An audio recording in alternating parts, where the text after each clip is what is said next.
আসসালামু আলাইকুম। আজকে আপনাদের সাথে বিফ কোপ্তা কারির একটি সহজ রেসিপি শেয়ার করব। যে কোনো উৎসব অনুষ্ঠানে রুটি, পরোটা, নান রুটি, পোলাও বা খিচুড়ির সাথে পরিবেশন করতে পারেন। আশা করি আপনাদের কাছে ভালো লাগবে। ভিডিও ভালো লাগলে পাশে থাকা বেল আইকনে একটি ক্লিক করে রাখবেন। এতে করে আমি যে কোনো ভিডিও আপলোড দিলে আপনারা সাথে সাথে নোটিফিকেশন পেয়ে যাবেন। কোপ্তা করার জন্য প্রথমে এখানে আমি 400 গ্রাম গরুর মাংস নিয়ে এরকম ছোট ছোট টুকরো করে কেটে নিয়েছি। এখানে সলিড মাংসের সাথে সামান্য পরিমাণে চর্বিও নিয়েছি। এখন চপারে নিয়ে আমি একদম মিহি কিমা করে নেব। আপনারা চাইলে কেনা কিমা দিয়েও এই কোপ্তাগুলি তৈরি করে নিতে পারেন। আর এই সলিড মাংসের সাথে একটু চর্বি নিলে কোপ্তার ভিতরটা খুবই সফট এবং জুসি হবে। আর এই দিকে আমার একদম মিহি কিমা তৈরি করা হয়ে গিয়েছে। এখন কিমার মধ্যে দিয়ে দিব পেঁয়াজ কুচি 1/4 কাপ, ধনিয়া পাতা কুচি 2 টেবিল চামচ, কাঁচামরিচ 3টি বা স্বাদ মতো দিয়ে নেবেন, আদা বাটা 1 চা চামচ, রসুন বাটা 1 চা চামচ, গরম মশলার গুঁড়া 1/4 চা চামচ, ধনিয়া গুঁড়া 1/2 চা চামচ, জিরা গুঁড়া 1/2 চা চামচ, লাল মরিচের গুঁড়া 1 চা চামচ, লবণ 1 চা চামচ বা স্বাদ মতো দিয়ে নিতে পারেন। তেলে নেওয়া বেসন 2 টেবিল চামচ, পুদিনা পাতা কুচি 1 টেবিল চামচ, ডিম একটি দিয়ে এখন চপারে 1 মিনিটের মতো সব কিছু মিশিয়ে নিব। 1 মিনিট হয়ে গেলে ঢাকনাটা তুলে এখানে আমি 1/2 কাপ পেঁয়াজ বেরেস্তা দিয়ে দিচ্ছি। আসলে পেঁয়াজ বেরেস্তাটা দিতে আমি ভুলে গিয়েছি, সব একসাথেই দিয়ে নেবেন। পেঁয়াজ বেরেস্তা দিয়ে কিছুক্ষণ মিশিয়ে নিলেই কোপ্তা তৈরি করার জন্য মাংসের মিশ্রণটা রেডি। এখন একটি পাত্রে ঢেলে ঢেকে রেখে আমি একটি বিশেষ মশলা তৈরি করে নিব।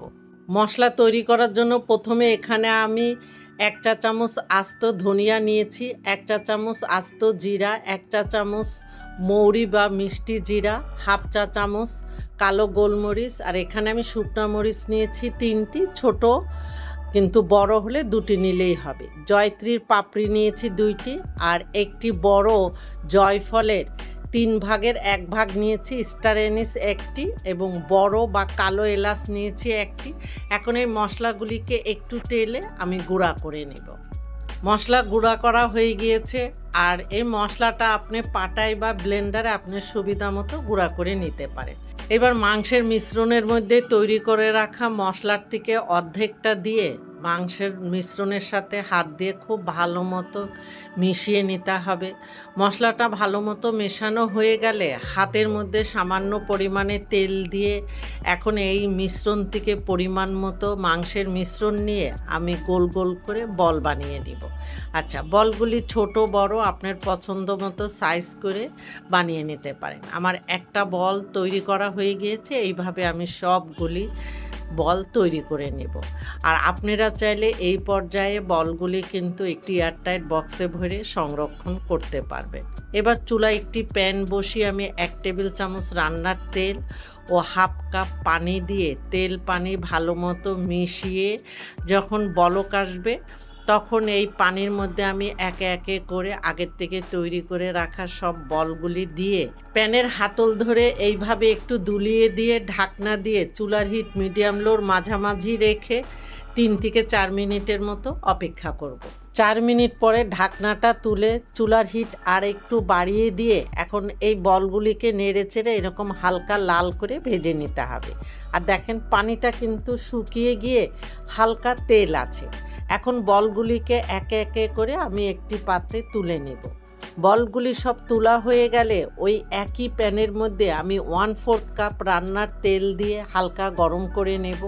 তেল হালকা গরম হয়ে গেলে এখানে দিয়ে দিব তেজপাতা 2টি, দিয়ে দিচ্ছি সবুজ এলাচ 4টি, লবঙ্গ 6টি, দারচিনি স্টিক 1টি, শুকনা মরিচ 2 থেকে 3টি, কাঁচামরিচ 4টি বা স্বাদ মতো। এখানে দিয়ে দিচ্ছি আস্ত জিরা 1/2 চা চামচ দিয়ে সব মশলাগুলিকে একটু ভেজে নেব, মশলার থেকে সুন্দর একটা ফ্লেভার বের হওয়া পর্যন্ত। মশলা ভালো মতো ভাজা হয়ে গেলে এখন চুলার হিট একদম লোতে রেখে দিয়ে দিব রসুন বাটা 1 টেবিল চামচ, আদা বাটা 1 টেবিল চামচ, আগের থেকে তৈরি করে রাখা বাকি মশলাটুকু দিয়ে দিচ্ছি। লাল মরিচের গুঁড়া 1 চা চামচ, লবণ 1 চা চামচ বা স্বাদ মতো দিয়ে মশলাগুলি ভালো মতো নেড়ে মিশিয়ে এখানে 2 টেবিল চামচের মতো পানি দিয়ে মশলার সাথে আবারও ভালো মতো নেড়ে মিশিয়ে নিতে হবে।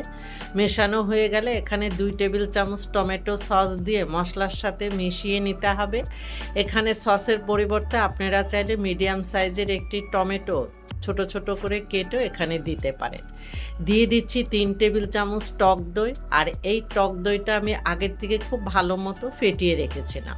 এখন চুলার হিট লোতে রেখে মশলা খুব ভালো মতো নেড়ে মিশিয়ে ঢাকনা দিয়ে 3 থেকে 4 মিনিটের মতো মশলা কষিয়ে নিতে হবে।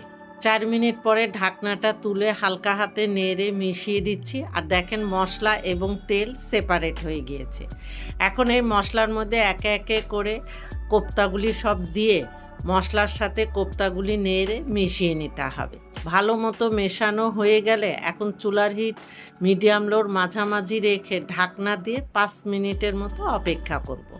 5 মিনিট পরে ঢাকনাটা তুলে আবারও হালকা হাতে নেড়ে মিশিয়ে নিচ্ছি। দেখেন আমার কোপ্তাগুলি মাশাআল্লাহ একটাও ভেঙে যায়নি। এখন গ্রেভির জন্য এখানে আমি 1 কাপ কুসুম গরম পানি দিয়ে আবারও একটু হালকা হাতে নেড়ে মিশিয়ে চুলার হিট মিডিয়ামে রেখে ঢাকনা দিয়ে 10 থেকে 12 মিনিটের মতো রান্না করে নেব।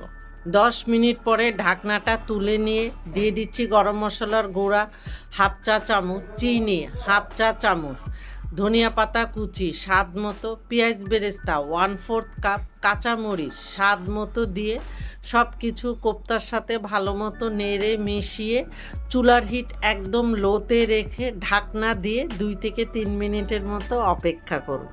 3 মিনিট পরে আমি ঢাকনাটা তুলে নিচ্ছি, চুলাটা বন্ধ করে দিয়েছি। এই তো তৈরি হয়ে গেল আমার ভীষণ মজার বিফ কোপ্তা কারি। এখন আমি এখান থেকে গোটা মশলাগুলি ফেলে একটি সার্ভিং ডিশে এই কোপ্তা কারিগুলি তুলে নিব। এখন এই বিফ কোপ্তা কারি আপনাদের পছন্দ মতো যে কোনোভাবেই পরিবেশন করতে পারেন। এবার একটি কোপ্তা আমি নিয়ে কেটে দেখাচ্ছি ভিতরটা কতটা সফট এবং জুসি হয়েছে, আর খেতেও বেশ মজার হয়েছে। এতক্ষণ আমার সাথে থাকার জন্য আপনাদের অনেক অনেক ধন্যবাদ। আপনারা ভালো থাকবেন, আমাদের জন্য দোয়া করবেন। আল্লাহ হাফেজ।